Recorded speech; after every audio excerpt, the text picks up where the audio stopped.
Cinema ചെയ്യുന്നതിന് മുന്നേ ഒരു നല്ലൊരു ഡിഗ്രി വേണമെന്നുണ്ടായിരുന്നു. ഒരാളെ കൊല്ലണമെങ്കിൽ ഒരു തോക്കെട്ട് വെച്ച് ഞാൻ ആൾ ചാവും.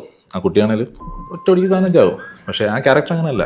ആ ക്യാരക്ടർ എന്ന് പറയുന്നത് ഓരോ കൊല്ലുമ്പോൾ ആ ഓരോ ഇതുപോലും എന്താ പറയുക എൻജോയ് ചെയ്ത് കൊല്ലുന്ന ഒരാളല്ലേ. പൂക്കാലം പോലെയാണ് ഡിഫറെന്റ് കാര്യങ്ങൾ കുറെ കിട്ടി. അപ്പൊ അതെങ്ങനെയായിരുന്നു? എനിക്ക് ഏറ്റവും ഇഷ്ടപ്പെട്ട ഒരു സംഭവമാണ് ഡ്രൈവിംഗ് എന്ന് പറഞ്ഞു കഴിഞ്ഞാൽ.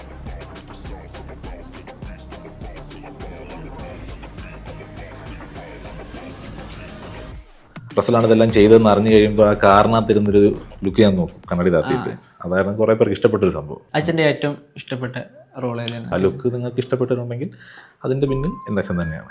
ബലരാമൻ, കസ്തൂരിമാനിലെ ക്യാരക്ടർ ഇഷ്ടപ്പെട്ട വില്ലനിൽ ഒന്ന് തന്നെയാണത്. എന്നെ പോലുള്ള നീചന്മാരോട് പൊരുതി നിൽക്കാൻ പറ്റില്ല സക്കീർ ഭായി. നിങ്ങൾക്ക് എന്താ പറ്റുമോ? കൂട്ടിക്കൊടുക്കാൻ പറ്റും സക്കീർ ഭായിക്ക്. മൂത്ത മോളെയാണ് തൂക്കിക്കൊല്ലുന്നത്. ഇളയ മോളയുടെ സോഫ കിടന്നുണ്ട്. പിന്നെ എന്നാലും നിങ്ങൾ കൊച്ചിനെതിരെ അങ്ങനെയൊക്കെ ചെയ്തത് എന്നൊക്കെ പറഞ്ഞു. ഡയറക്റ്റ് കുറച്ച് ഇൻട്രോവേർട്ടാണ്. സത്യത്തിൽ അങ്ങനെയാണ്. അനീഫ് ശരിക്കും ഇൻട്രോവേർട്ടാണ്. പുള്ളി ശരിയാണ്, മിണ്ടത്തൊന്നുമില്ല. പക്ഷേ പുള്ളിയുടെ സിനിമയാണ് പുള്ളിക്ക് വേണ്ടി സംസാരിച്ചത്.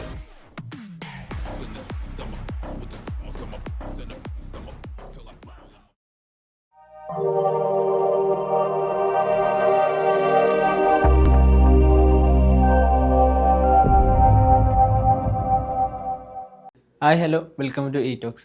മലയാളികളെ ഈ അടുത്ത കാലത്തൊന്നും ഇത്രയും ഞെട്ടിച്ചും സ്നേഹിപ്പിച്ചും ഒരു വില്ലനുണ്ടായിട്ടില്ല. നമുക്ക് സ്വാഗതം ചെയ്യും അഭിമന്യു ഷമ്മി തിലകൻ. സ്വാഗതം. Welcome to Abhimanyu Shammi Thilakan. ഈ പേര് തന്നെയുണ്ടല്ല. ഇപ്പോൾ അങ്ങനെ ഒരു വലിയൊരു ലെഗസിയിൽ നിന്ന് വരുന്ന ഒരാൾ ആദ്യം തന്നെ എഞ്ചിനീയർ ആയിട്ടാണ് വരുന്നത്. എന്തുകൊണ്ട് ആദ്യം തന്നെ എഞ്ചിനീയർ തിരഞ്ഞെടുത്തു? ഞാൻ മെക്കാനിക്കൽ എഞ്ചിനീയറിംഗ് ആയിരുന്നു. ഓഫ്കോഴ്സ് വണ്ടിയിലുള്ള ഇഷ്ടം കൊണ്ടാണ് മെക്കാനിക്കൽ എഞ്ചിനീയറിംഗ് എടുത്തത്. പിന്നെ ഈ പറയുന്ന പോലെ സിനിമ ചെയ്യുന്നതിന് മുന്നേ ഒരു നല്ലൊരു ഡിഗ്രി വേണമെന്നുണ്ടായിരുന്നു. പിന്നെ എഞ്ചിനീയറിംഗ് ആയിരുന്നു എൻ്റെ മനസ്സിലുണ്ടായിരുന്ന ഒരു ഫീൽഡ് ഓഫ് വർക്ക്. അതിനകത്തെടുത്തു. മെക്കാനിക്കൽ എഞ്ചിനീയറിംഗുള്ള ഇഷ്ടം കൊണ്ട് ഞാൻ അതെടുത്തതാണ്.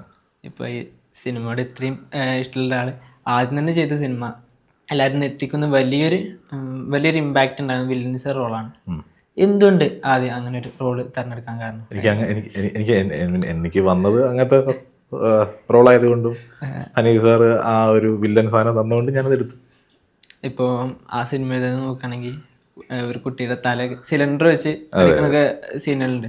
അപ്പോൾ അങ്ങനെയൊക്കെ ഒരു മനുഷ്യന്റെ മനസ്സിനെ കീഴ്പ്പെടുത്തുന്നതായിട്ടുള്ള റോളാണ്. അപ്പോൾ അതൊക്കെ ചെയ്തപ്പോൾ എങ്ങനെയായിരുന്നു? അത് ക്യാരക്ടർ അതാണ്. അപ്പോൾ ഉദ്ദേശം നിങ്ങൾ പ്രേക്ഷകർ ആ ക്യാരക്ടറിനെ വെറുക്കുക. ആ ഒരു ക്യാരക്ടർ ഈ പറയുന്ന പോലെ ഇപ്പോൾ വേണമെങ്കിൽ ഒരാളെ കൊല്ലണമെങ്കിൽ ഒരു തോക്കെട്ട് വെച്ച് ഞാൻ ആൾ ചാവും. ആ കുട്ടിയാണേലും ഒറ്റ ഒടിക്ക് സാധനം ചാവും. പക്ഷേ ആ ക്യാരക്ടർ അങ്ങനെയല്ല. ആ ക്യാരക്ടർ എന്ന് പറയുന്നത് ഓരോ കൊല്ലുമ്പോൾ ആ ഓരോ ഇതുപോലും എന്താ പറയുക എൻജോയ് ചെയ്ത് കൊല്ലുന്ന ഒരാളല്ലേ. അപ്പോൾ അങ്ങനെയാണ് ക്യാരക്ടർ അങ്ങനെയാണ്. അപ്പോൾ ആ ക്യാരക്ടറിന് സാറ്റിസ്ഫാക്ഷൻ കിട്ടുന്ന അങ്ങനെയാണ്. ഒരാളെ കൊല്ലുമ്പോൾ വേദനിപ്പിക്കുമ്പോഴാണ് അയാൾക്ക് ആ റസലിന് ഒരു എനർജി കിട്ടുന്നത്. മനസ്സിലായി? അച്ഛൻ സിനിമ കണ്ടിരുന്നു. അച്ഛൻ എന്താ പറഞ്ഞ ഇത്രയും ഇപ്പൊ അച്ഛൻ കുറെ വലിയ വേഷങ്ങൾ ചെയ്തിട്ടുണ്ടല്ലോ. അപ്പൊ അച്ഛൻ ഈ വേഷം കണ്ടപ്പോ എന്താ പറഞ്ഞ, ഈ സിനിമ കണ്ടപ്പോ എന്താ പറഞ്ഞത്? എന്നോടൊന്നും പറഞ്ഞില്ല. പിന്നെ ഞാൻ ചെയ്ത മിസ്റ്റേക്സ് ഒക്കെ അവിടെ ഞങ്ങൾ സിനിമ കാണുമ്പോൾ തന്നെ അച്ഛൻ തിരുമുണ്ട അച്ഛൻ ഇങ്ങനെ പറഞ്ഞു, അവിടെ നീ ഇങ്ങനെ ചെയ്തിരുന്നെങ്കിൽ കുറച്ചുകൂടെ സൂപ്പറായിരുന്നു തന്നെ. ഞാൻ ആ ഒരു സീൻ ഇങ്ങനെ ചെയ്തിരുന്നെങ്കിൽ, വേറൊരു രീതിയിൽ ഇപ്പോൾ അച്ഛൻ പറഞ്ഞ പോലെ ചെയ്തിരുന്നെങ്കിൽ കുറച്ചുകൂടെ അത് നീ ഇങ്ങനെ കുറച്ചുകൂടെ രസമായിരുന്നില്ലേ എന്ന് പറഞ്ഞത്. ഇപ്പോൾ ഈ മാർക്കോ സിനിമ ഇറങ്ങുന്നതിന് മുമ്പ് എല്ലാവരും വയലൻസ് സിനിമകൾ എന്നൊക്കെ ഇന്ത്യയിൽ പറയുന്നുണ്ടെങ്കിൽ, പക്ഷെ ഈ സിനിമ ഇറങ്ങിയതിന് ശേഷം എല്ലാവരും പറയുന്നത് മാർക്കോന്റെ അത്ര വയലൻസ് ഉണ്ടോ എന്നാണ് പറയുന്നത്. അത്രത്തോളം എല്ലാവരുടെ മനസ്സിൽ ഈ സിനിമ എത്തി. അപ്പോൾ അത് കേൾക്കുമ്പോൾ എത്രത്തോളം സന്തോഷമുണ്ട്? ഉറപ്പായിട്ട് സന്തോഷമുണ്ട്. കാരണം ആ മാർക്കോ വെച്ചേക്കുന്ന ആ ഒരു സ്റ്റാൻഡേർഡ് എന്ന് പറഞ്ഞാൽ ഇപ്പം അങ്ങ് നല്ല രീതിയിലാണ് വെച്ചേക്കുന്നത്. ഇനി ഒരാൾക്ക് ഇനി വേറൊരു പടം ചെയ്യുമ്പോൾ ആ ഒരു സംഭവം ചെയ്യുന്ന മാർക്കോയ്ക്ക് അപ്പുറം ഒരു സാധനം ചെയ്യണ്ടേ. മാർക്കോയിൽ ഹനീഫ് അദേനി അദ്ദേഹം ചെയ്ത് വെച്ചേക്കുന്ന ആ ഒരു ലെവലിലാണ് വയലൻസ് ചെയ്ത് വെച്ചേക്കുന്നത്. ഇനി അതൊരെണ്ണം വരുമ്പോഴത്തേക്ക് ഇനി അടുത്തൊരു സിനിമയിൽ എടുക്കുകയാണെങ്കിൽ അതിന് മേലെ വെച്ച് വേണം ഒരാൾ പിടിക്കാനായിട്ട്. അപ്പോൾ ഈ പറയുന്ന ആനിമലായാലും കില്ലാണേലും ആ റേഞ്ചിൽ നിന്ന് മാറി എത്രയോ റേഞ്ചിലാണ് ഹൈറ്റിലാണ് പിടിച്ചേക്കുന്നത്. അതിലൊക്കെ ഒരുപാട് സന്തോഷമുണ്ട്. ഇപ്പോൾ മാർക്കോല് ഈ കഥാപാത്രം ഇത്ര ശ്രദ്ധിക്കപ്പെടും എന്ന് കരുതിയിരുന്നു. പിന്നെ ആൾ ഇത്ര ഇഷ്ടപ്പെടുമെന്ന് വിചാരിച്ചില്ല. വെറുക്കുമെന്ന് അറിയായിരുന്നു. സാധാരണ എല്ലാവരും വില്ലൻ എന്നൊക്കെ പറയുമ്പോൾ എല്ലാവരും വെറുക്കും. പക്ഷെ ഇതിലെ വില്ലൻ എന്ന് പറയുന്നത് എല്ലാവർക്കും ഇഷ്ടപ്പെടും കാര്യങ്ങളൊക്കെ അങ്ങനെ കരുതിയിരുന്നു. ആരും ഇഷ്ടപ്പെടുമെന്ന് വിചാരിച്ചില്ല കേട്ടോ. എല്ലാവരും വെറുക്കും അല്ല എന്നാണ് വിചാരിച്ചത്. പക്ഷെ ഇത് ഒരുപാട് ആളുകളാണ് എനിക്ക് ക്യാരക്ടർ ഇഷ്ടപ്പെട്ടു, വില്ലനെ ഇഷ്ടപ്പെട്ടു, വില്ലൻ്റെ ആ ഒരു ഈവിൾ ലുക്കും ഈവിൾ ചിരിയും അല്ല സ്വാഗല്ല വില്ലൻ്റെ ഈവിൾ ലുക്കും ഈവിൾ ചിരിയും ഒക്കെ ഇഷ്ടപ്പെട്ടെന്ന് പറഞ്ഞ ഒരുപാട് പേര് എനിക്ക് മെസ്സേജ് ചെയ്തിട്ടുണ്ട്. സാധാരണ എല്ലാ സിനിമകളും നായകനാണ് അത്രയും കാര്യങ്ങൾ കൊടുക്കുക, പക്ഷെ ഈ സിനിമയിൽ നേരെ വില്ലനാണ് കൊടുത്തിട്ടില്ലേ. ഇപ്പൊ തിയേറ്ററിൽ സിനിമ വൻ ഹിറ്റായി, അതേപോലെ തന്നെ കഥാപാത്രം എല്ലാവരും ശ്രദ്ധിച്ചു, അങ്ങനെയൊക്കെ വന്നു. അപ്പോൾ ഇനി സിനിമ ഇപ്പോൾ നമ്മുടെ കമ്മ്യൂണിറ്റി തന്നെ കുറെ കൂടുതൽ പേരും ഒ ടി ടിയിൽ വന്നതിന് ശേഷം സിനിമകൾ കാണുന്നത്. ഈ സിനിമ ഒ ടി ടിയിൽ വന്നതിന് ശേഷം ഈ കഥാപാത്രം എത്രത്തോളം ഇമ്പാക്റ്റ് ഉണ്ടാക്കും, എല്ലാവരും ആഘോഷിക്കപ്പെടുന്നു കരുതുന്നുണ്ടോ? തിയേറ്റർ ഓഫ് കോഴ്സ് 18+ മൂവിയാണ്. അപ്പോൾ ഒരുപാട് 18 താഴെയുള്ള ഒരുപാട് പേര് പടം കാണാൻ പറ്റാതെ ഇരിപ്പുണ്ടല്ലോ. അവരെല്ലാവരും കൂടെ ഒ ടി ടി വരുമ്പോൾ കാണും. പിന്നെ ഈ പറയുന്നത് കാണാൻ പറ്റാത്ത ഒരുപാട് മനുഷ്യരാണെങ്കിലും ഫാമിലി ആയിട്ട് ഇരുന്ന് കാണാമെന്നല്ലേ ഉള്ളൂ. വണ്ടികൾ ഒരുപാട് ഇഷ്ടപ്പെടുന്ന ആളെന്ന് പറഞ്ഞു. അപ്പോൾ ആ ആളിന് ഈ സിനിമയിൽ ഒരു പൂ ചോദിച്ചപ്പോൾ പൂക്കാലം പോലെയാണ് ഡിഫറെന്റ് കാലുകൾ കുറെ കിട്ടി. അപ്പൊ അതെങ്ങനെയായിരുന്നു? അത്രയും കാലുകൾ കണ്ടപ്പോൾ സന്തോഷമൊക്കെ എങ്ങനെ? ഭയങ്കര സന്തോഷമുണ്ടായിരുന്നു. ഡിഫൻഡർ മാത്രമല്ല, ജീവാഗനുണ്ട്, ഒരുപാട് വണ്ടികളുണ്ടായിരുന്നു. കുറെ ഇഷ്ടമല്ല വണ്ടി ഓടിക്കുന്നത്. എന്തോ ഇഷ്ടമല്ല വണ്ടി ഓടിക്കുന്നത്. പിന്നെ ഇഷ്ടം വണ്ടി എനിക്ക് ഏറ്റവും ഇഷ്ടപ്പെട്ട ഒരു സംഭവമാണ് ഡ്രൈവിംഗ് എന്ന് പറഞ്ഞു കഴിഞ്ഞാൽ. അപ്പോൾ അത്രയും വണ്ടികൾ ഒരു സെറ്റിൽ, അത്രയും ആ ഒരു സംഭവം കാണാൻ of course I was very excited. ഈ വേഷം ചെയ്യുമ്പോൾ അച്ഛൻ എന്തെങ്കിലും ടിപ്സ് തന്നിരുന്നു? ഇഷ്ടംപോലെ ടിപ്സ് തന്നിരുന്നു. എന്തെങ്കിലും ഒരു ഇത് പറഞ്ഞു? Character of course swag attitude സംഭവമൊക്കെ ആയതുകൊണ്ട് നമ്മളെപ്പോഴും ലുക്കിലായിരിക്കണം ആ ഒരു കാര്യം ഇരിക്കുന്നത്. അപ്പോൾ ലുക്കൊക്കെ എങ്ങനെ വേണം, എങ്ങനെ കൊടുക്കണം, ഏത് സിറ്റുവേഷനിൽ ആ ലുക്ക് അപ്ലൈ ചെയ്യണം. കാരണം ബേസിക്കലി മെയിൻ ക്യാരക്ടർ ഹീറോയിനെ പറ്റിക്കുന്ന ഒരാളായിട്ടാണല്ലോ പോകുന്നത്, ആദ്യം പറ്റിച്ച് പിന്നല്ലേ അറിയപ്പെടുന്നത്. അപ്പോൾ എൻ്റെ അടുത്ത് ഒരുപാട് പേര് പറഞ്ഞൊരു കാര്യമാണ്, ഹീറോ മാർക്കോ റസലാണ് ഇതെല്ലാം ചെയ്തതെന്ന് അറിഞ്ഞു കഴിയുമ്പോൾ ആ കാറിനകത്തിരുന്നൊരു ലുക്ക് ഞാൻ നോക്കും കണ്ണടി താത്തിയിട്ട്. അതായിരുന്നു കുറേ പേർക്ക് ഇഷ്ടപ്പെട്ടൊരു സംഭവം. അപ്പോൾ ആ ലുക്ക് അതെങ്ങനെ നോക്കണം, എന്ത് ചെയ്യണം എന്ന് പറഞ്ഞത്, എപ്പോൾ എങ്ങനെ ഏത് രീതിയിൽ അപ്ലൈ ചെയ്യണം എന്ന് പറഞ്ഞു തന്നത് അച്ഛൻ തന്നെയാണ്. അപ്പോൾ ആ ലുക്ക് നിങ്ങൾക്ക് ഇഷ്ടപ്പെട്ടിട്ടുണ്ടെങ്കിൽ അതിൻ്റെ പിന്നിൽ എൻ്റെ അച്ഛൻ തന്നെയാണ്. അച്ഛനും ഇതേപോലെ കുറേ വില്ലൻസ് റോൾ ചെയ്തിട്ടുണ്ട്. അച്ഛൻ്റെ ഏറ്റവും ഇഷ്ടപ്പെട്ട റോൾ ഏതാണ്? ബലരാമൻ, കസ്തൂരിമാനിലെ ക്യാരക്ടർ ഇഷ്ടപ്പെട്ട വില്ലനിൽ ഒന്ന് തന്നെയാണത്. ഇപ്പോൾ ഇങ്ങനെ ഒരു റേറ്റഡ് സിനിമ ചെയ്യണമെങ്കിൽ അതിന് ഏറ്റവും കൂടുതൽ എഫേർട്ട് എടുക്കുന്ന പ്രൊഡ്യൂസറും കൂടെ. കാരണം പ്രൊഡ്യൂസർ മുന്നോട്ട് വരണം. കാരണം ഇങ്ങനെ വയലൻസിലെ സിനിമ ആദ്യം പ്രേക്ഷകർ ഏറ്റെടുക്കും. ഇപ്പോൾ മലയാളി ഓഡിയൻസിനെ അങ്ങനെ ഏറ്റെടുക്കുമെന്നുള്ളൊരു ഭയം ഉണ്ടായിരുന്നല്ലോ. ഇങ്ങനൊരു സിനിമ ചെയ്യണമെന്നുണ്ടെങ്കിൽ ആ പ്രൊഡ്യൂസർ നല്ലൊരു എഫേർട്ട് എടുത്തിട്ടുണ്ടാവും. അപ്പോൾ ഷെരീഫൊക്കെ എത്രത്തോളം ഈ സിനിമനെ സപ്പോർട്ട് ചെയ്തിട്ടുണ്ട്? ഷെരീഫിക്ക ഈ പറയുന്ന പോലെ എൻ്റെ ഫുഡിൻ്റെ കാര്യത്തിലൊക്കെ ആണെങ്കിലും ഇടയ്ക്കൊന്ന് ചോദിക്കും. അപ്പം എൻ്റെ ആദ്യം പറഞ്ഞാൽ നിനക്ക് എന്തെങ്കിലും ഡയറ്റൊക്കെ ഉണ്ടെങ്കിൽ നീ ആദ്യം പറയണം. പുള്ളി ഡയറക്റ്റ് ഒന്ന് ചോദിച്ചു എൻ്റെ അടുത്ത്, ഡയറ്റ് ഉണ്ടെങ്കിൽ പറയണം. ഞാൻ പറഞ്ഞേക്കാം. പിന്നെ അവരുടെ ആളൊന്നും ചോദിച്ചു എങ്ങനത്തെ ഫുഡ് വേണം. ഷെരീഫ് ഖാന്റെ മകൾ തന്നെ ഇതില് ആ തൂക്കിക്കൊല്ലുന്ന ഷെരീഫ് ഖാന്റെ മകളാന്ന് പറഞ്ഞു. അപ്പോൾ അങ്ങനെയൊക്കെ എഫേർട്ട് എടുത്ത ഒരു പ്രൊഡ്യൂസറാണ്. സ്വന്തം മകളെ സിനിമയിൽ ഇങ്ങനെ അതും അത്രയും ഇതായിട്ടുള്ള സീനില്. അപ്പൊ പുള്ളിയുടെ 2 മക്കളും അതിനകത്തുണ്ട്. മൂത്ത മോളുണ്ട്, ഇളയ മോളും. മൂത്ത മോളെയാണ് തൂക്കിക്കൊല്ലുന്നത്, ഇളയ മോളയുടെ സോഫ കിടപ്പുണ്ട്. രണ്ടുപേരും. ഇളയ മോളെയാണ് ഞാൻ ആ കിച്ചണിലോട്ട് കയറി ചെല്ലുമ്പോൾ ഫ്രിഡ്ജിൽ കൊണ്ട് ഇടിപ്പിക്കും, തല പിടിക്കും. അതെ, ഇളയ മോള. സാധാരണ മലയാള സിനിമകളൊന്നും ഈ സൗത്തിൽ അധികം ഓടിയാലും നോർത്തിൽ അധികം ഹിറ്റ് ആവാറില്ല. ഇപ്പോൾ ഈ സിനിമ നോർത്തിൽ ഭയങ്കര എല്ലാവർക്കും ഇഷ്ടപ്പെട്ടൊരു സിനിമയായി മാറി. അപ്പോൾ അതിനൊക്കെ എങ്ങനെ നോക്കാം? അവരും അക്സെപ്റ്റ് ചെയ്ത്. എനിക്കിപ്പോൾ ഒരുപാട് നോർത്ത് ഇന്ത്യൻസൊക്കെ ഒരുപാട് മെസ്സേജ് അയക്കാറുണ്ട്. എനിക്ക് എന്തോ ഇഷ്ടപ്പെട്ടു, ക്യാരക്ടർ ഇഷ്ടപ്പെട്ടു എന്നൊക്കെ പറഞ്ഞ് ഒരുപാട് ഹിന്ദിയിലും ഒക്കെ എനിക്ക് മെസ്സേജ് അയക്കാറുണ്ട്. ക്യാരക്ടർ ഹിറ്റായി, ക്യാരക്ടർ ഇഷ്ടപ്പെട്ടു, പിന്നെ എന്നാലും നിങ്ങൾ കൊച്ചിനെന്തിനാണ് അങ്ങനെയൊക്കെ ചെയ്തത് എന്നൊക്കെ പറഞ്ഞ്, ഗ്യാസിന് സിലിണ്ടർ എന്നൊക്കെ പറഞ്ഞ്, പിന്നെ സിലിണ്ടർ ബായ്, നമ്മൾ ഇവിടെ ഉള്ള സിലിണ്ടർ സ്റ്റാർ എന്ന് വിളിക്കുന്നത്, അവിടെ സിലിണ്ടർ ബായ് എന്നൊക്കെ പറഞ്ഞ് വിളിക്കുന്നത്. അങ്ങനെയൊക്കെ ഓരോ സംഭവങ്ങൾ. ഇപ്പോൾ ഈ സിനിമേൻ്റെ പ്രൊമോഷനിലാണെങ്കിലും എന്താണെങ്കിലും ആക്ടറെ കണ്ടു, പ്രൊഡ്യൂസറെ കണ്ടു, എല്ലാവരും കണ്ടു, ഡയറക്ടറിനെ മാത്രം കണ്ടില്ല. ഇപ്പൊ പൊതുവെ എല്ലാവരും പറയുന്നത് ഡയറക്ടർ കുറച്ച് ഇൻട്രോവേർട്ടാണ്. സത്യത്തിൽ അങ്ങനെയാണ്. ഹനീഫ് ശരിക്കും ഇൻട്രോവേർട്ടാണ്. ഇപ്പൊ ഇത്രയും നല്ല നല്ല സിനിമകൾ ചെയ്ത ഒരാൾ ഇൻട്രോവേർട്ടാണ്. ഹനീഫ് സാറ് അങ്ങനെ സംസാരിക്കുന്ന ഒരാളല്ല. ഞങ്ങൾ പുള്ളിക്ക് ഇഷ്ടപ്പെട്ട ആളിൽ നിൽക്കുമ്പോൾ, അല്ല പുള്ളിക്ക് കംഫർട്ടബിൾ ആളിൽ നിൽക്കുമ്പോൾ പുള്ളി സംസാരിക്കും. അതിനാണ് ഇൻട്രോവേർട്ട് എന്ന് പറയുന്നത്. പുള്ളി ശരിയാണ്, മിണ്ടത്തൊന്നുമില്ല. പക്ഷേ പുള്ളിയുടെ സിനിമയാണ് പുള്ളിക്ക് വേണ്ടി സംസാരിച്ചത്. സിനിമ സെറ്റിലൊക്കെ എങ്ങനെയായിരുന്നു? ഞങ്ങളുടെ അടുത്തൊക്കെ ഭയങ്കര ഓപ്പണും കാര്യങ്ങളൊക്കെ തന്നെ. ചിരിയും കളിയും ബഹളവും കളിയാക്കും. എന്നെ കളിയാക്കും, പുള്ളിയാക്കാരത്തൊക്കെ ഓപ്പണാണ്. നമ്മൾ ഒരു പ്രൊമോഷന്റെ ഇതിൽ അല്ലെ ഈ സിനിമന്റെ ഒരു ഇതിലും ഡയറക്ടറിനെ കണ്ടില്ല. അനീഫ് ഖാൻ്റെ ഏത് സിനിമയിലാണെങ്കിലും അനീഫ് ഖാനെ കാണലില്ല. അതെ, അതാ പറഞ്ഞത്. അത് പുള്ളിയുടെ ഒരു ഉദ്ദേശം ഇതാണ്. പുള്ളി അങ്ങനെ സംസാരിക്കത്തില്ല, പക്ഷേ പുള്ളിയുടെ സിനിമയാണ് പുള്ളിക്ക് വേണ്ടി സംസാരിക്കുന്നത്.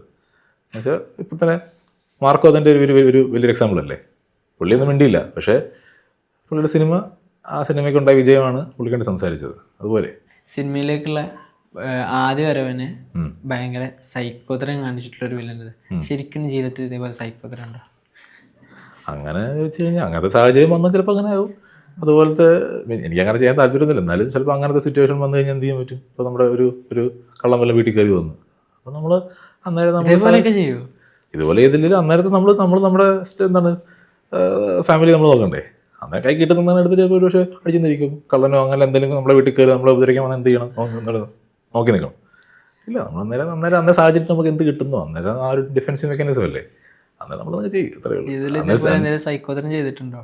ഇല്ല. ഇപ്പോൾ സിനിമയിൽ പറയുന്നുണ്ടെങ്കിൽ ഗൂഗിൾ സുരേഷ് ആയിട്ടുള്ള ഫോട്ടോ കണ്ടു, ഗൂഗിൾ സുരേഷ് ആയിട്ടുള്ള ഫോട്ടോ കണ്ടു, ഡീക്ക് ആയിട്ടുള്ള ഫോട്ടോസൊക്കെ കണ്ടു. സിനിമയിലെ സൗഹൃദം എങ്ങനെയാണ്? എനിക്ക് തോന്നുന്നു ഞാൻ കൊല്ലത്തായതുകൊണ്ട് എനിക്ക് അധികം കോൺടാക്ട്സ് ഇല്ല, വളരെ കുറച്ച് പേരായിട്ടൊക്കെ ഉള്ളൂ.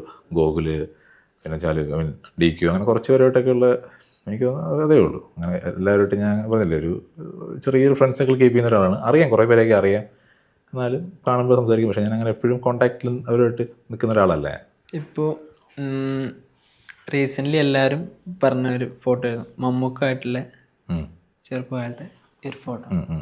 അതിൻ്റെ ഓർമ്മയാണ് അത് ഫാൻറ്റം എന്നുള്ള സിനിമ ലൊക്കേഷനിൽ വെച്ച് എടുത്തതാണ്. അച്ഛൻ്റെ ഷൂട്ട് കഴിഞ്ഞു, ഞങ്ങൾ തിരിച്ച് വീട്ടിൽ പോകുന്ന വഴിക്ക് ഹോട്ടലിലേക്കും തിരിച്ച് വീട്ടിലോട്ട് പോകുന്ന വഴിക്കാണ് ഇന്ന് ആ ലൊക്കേഷനിൽ കയറിയപ്പോൾ ഞാൻ ഇതുപോലെ ഓൾറെഡി അച്ഛൻ്റെ അടുത്ത് പറഞ്ഞു ഇതുപോലെ മമ്മൂക്കായിട്ട് ഫോട്ടോ എടുക്കണം എന്ന്. മമ്മൂക്കയുടെ വലിയ ആരാധനയാണ്. ഞാൻ മമ്മൂട്ടി ഫാൻ തന്നെയാണ്. അപ്പോൾ ഞാനങ്ങനെ ഫോട്ടോ എടുക്കണമെന്ന് പറഞ്ഞു. അങ്ങനെ അവിടെ ചെന്ന് അച്ഛൻ്റെ അടുത്ത് പറഞ്ഞു നമുക്ക് അവനൊരു ഫോട്ടോ എടുക്കണം. അങ്ങനെ എൻ്റെ കൂടെ നിന്ന് പുള്ളി ഫോട്ടോ എടുത്തു. അതിനുശേഷം പുള്ളി പറഞ്ഞു ഇവൻ്റെ ഒരു ഫോട്ടോ എടുത്ത് വെച്ചേക്കാം എന്ന് പറഞ്ഞിട്ട് പുള്ളിയുടെ ക്യാമറ എടുപ്പിച്ചു. അങ്ങനെയായിരുന്നു ആ സ്റ്റോറി. അത് ഞാൻ എൻ്റെ പടം എടുക്കാനായിട്ടാണ് വന്നത്. പുള്ളി പറഞ്ഞു ഇവൻ്റെ ഒരു പടം ഞാൻ എടുത്ത് വെച്ചേക്കാന്ന് പറഞ്ഞ് പുള്ളിയുടെ ക്യാമറ എടുത്തതാണ് ആ പടം. മമ്മൂക്കയുടെ ക്യാമറ എടുത്ത പടമാണത്. ഉർവശി ചേച്ചി എനിക്ക് ഭയങ്കര ഇഷ്ടപ്പെട്ട ആക്ട്രസിൽ ഒരാളാണ്. എനിക്ക് ഭയങ്കര ഇഷ്ടമാണ് ഉർവശി ചേച്ചി. അപ്പോൾ എനിക്ക് ആ ഒരു ദിവസം ആ ഷൂട്ടിംഗ് സമയത്ത് വന്ന് ആ ഒരു ഫോട്ടോ എടുക്കുക ഭയങ്കര ഒരു ഫാൻ ബോയ് മൊമെൻ്റ് ആയിരുന്നത്. പുള്ളിക്ക് അത് ഓടി വന്ന് എന്നെ കെട്ടിപ്പിടിച്ച് ആ മോനെ എന്നൊക്കെ പറയുന്നതിൽ നിന്ന് എടുത്തൊരു ഫോട്ടോയാണത്. അത് ഇപ്പോൾ ജഗദീഷ് ചേട്ടൻ്റെ രണ്ടാമത്തെ വരെ ആദ്യം കോമഡി റോൾ ചെയ്ത ഒരാള് ഇപ്പോൾ ഭയങ്കര കോമഡി സീരിയസ് ആയി, ഇപ്പൊ പിന്നെ ഭയങ്കര എക്സ്ട്രീം വില്ലനുമായി. എങ്ങനെയാണ് നോക്കി കാണുന്നത് ജഗദീഷ് ചേട്ടൻ്റെ ആ ഒരു ട്രാൻസ്? അതൊരു ആക്ടറുടെ വെസറ്റാലിറ്റി ഇല്ല. പിന്നെ അങ്ങനെ എല്ലാ റോൾസും ചെയ്യണമല്ലോ. പുള്ളി അത് കിട്ടലായിട്ട് എക്സിക്യൂട്ട് ചെയ്തു. കോമഡി ആണേലും ഒരു സെറ്റിലൊക്കെ എങ്ങനെയായിരുന്നു ജഗദീഷ് ചേട്ടൻ? ഭയങ്കര ഒരു എനർജറ്റിക് മനുഷ്യനാണ്. ഭയങ്കര ഒരു എനർജിയാണ് വിദേശങ്ങളിലത്. നമുക്ക് അടുത്ത് നിൽക്കുമ്പോൾ തന്നെ പുള്ളി ഭയങ്കര ഹാപ്പി. നമ്മുടെ അടുത്തൊക്കെ ഭയങ്കര എനിക്കാണെങ്കിൽ ഒരുപാട് ടിപ്സ് ഞാനൊക്കെ പറഞ്ഞു തന്നു. എന്തൊക്കെയാണ് എന്തെങ്കിലും ടിപ്സ്? അത് കൂടുതലും നമ്മൾ ഇപ്പോൾ എൻ്റെ ഫസ്റ്റ് ടൈം ആയതുകൊണ്ട് തന്നെ കുറേ ഇടത്തൊക്കെ നമ്മൾ സെറ്റിൽ നമ്മൾ ആ ഫ്രെയിമിൽ നിൽക്കുമ്പോൾ ചുമ്മാ ഇങ്ങനെ നിൽക്കാതെ എന്തെങ്കിലുമൊക്കെ കയ്യിൽ നിന്ന് ഇടുക. നമ്മൾ കയ്യിൽ അത് അന്നേരത്തെ സ്പോട്ടിൽ ചെയ്യുന്ന സംഭവങ്ങളാണ്. എന്തെങ്കിലും കയ്യിൽ നിന്ന് ഇട്ടിട്ടുണ്ടോ ഈ സിനിമയിൽ? പുള്ളി പറഞ്ഞ സാധനങ്ങളൊക്കെ ഒരുപാട് ഇട്ടിട്ടുണ്ട്. പുള്ളി പറഞ്ഞതിന് ശേഷമാണ് ആ ഒരു ലോജിക്ക് ഞാൻ അപ്ലൈ ചെയ്ത് തുടങ്ങിയത്. ആ ഒരു സാധനം ഞാൻ ശരിയല്ല, അങ്ങനെ സാധനം ചെയ്താൽ എന്താ, അങ്ങനെ പിന്നെ ഞാൻ അതിനുശേഷം ഞാൻ അതിൽ നിന്ന് മാറി കുറച്ച് എൻ്റെ കയ്യിൽ നിന്നിട്ട് കുറച്ച് സാധനങ്ങൾ ചുമ്മാ ഇങ്ങനെ വടി പോലെ നിൽക്കാതെ എന്തെങ്കിലുമൊക്കെ കൈ നിടാൻ തുടങ്ങി. അതുപോലെ പുള്ളി മാത്രമല്ല മറ്റ് ആക്ടേഴ്സും ഉണ്ട്. അജിത് കോശി, അജിത് ഏട്ടനൊക്കെ എന്നെ ഒരുപാട് എന്നെ ഹെൽപ്പ് ചെയ്തു. അതിനകത്തൊക്കെ കുറച്ചുകൂടി ഇങ്ങനെ ചെയ്തു. അപ്പോൾ ആ ഒരു സീനില്ലേ, ആ 3 ഫൈറ്റിൽ വെച്ച് കത്തിയെടുക്കുന്ന സീനകത്തൊക്കെ, അതൊക്കെ ഞങ്ങൾ രണ്ടുപേരും, കാരണം ചുമ്മാ ഞാൻ അങ്ങോട്ട് നോക്കുന്നില്ല, കത്തി ഇങ്ങനെ മേടിക്കുക. അപ്പോൾ ഞാൻ സൂക്ഷിച്ച് മേടിച്ചിട്ട് പുള്ളിയുടെ കൈ മുറിയും. കത്തി ഒറിജിനൽ കത്തിയാണ് കയ്യിരിക്കുന്നത്. ഫസ്റ്റ് കൊടുക്കുന്ന കത്തി ഒറിജിനൽ കത്തിയാണ്. പുള്ളി ഇങ്ങനെ കത്തിയുടെ ആ ഷാർപ്പ് എൻഡ് പിടിച്ചിട്ടാണ് തരുന്നത്. അപ്പം ഞാൻ അത് ഒറിജിനൽ കത്തിയാണ്. ഞാൻ ആ കത്തി പിടിച്ച് വലിച്ചു കഴിഞ്ഞാൽ പുള്ളിയുടെ കൈ മുറിയും. അപ്പം ഞാൻ അതുകൊണ്ട് ഞങ്ങൾ പ്ലാൻ ചെയ്തിട്ട് അഭി കൈ പിടിക്കുമ്പോൾ ഞാൻ വിടാൻ എന്നിട്ട് പൊക്കി എടുക്കാവുള്ളൂ, അങ്ങനെയൊക്കെ പ്ലാൻ ചെയ്ത് അങ്ങനെ ഞങ്ങൾ തമ്മിലൊരു ഒരു ഒരു ഞങ്ങളുടേതായ ഒരു കെമിസ്ട്രി ഉണ്ട് അജിത്തേട്ടനായിട്ടൊക്കെ. അതുപോലെ തന്നെ അടുത്ത ഫോട്ടോ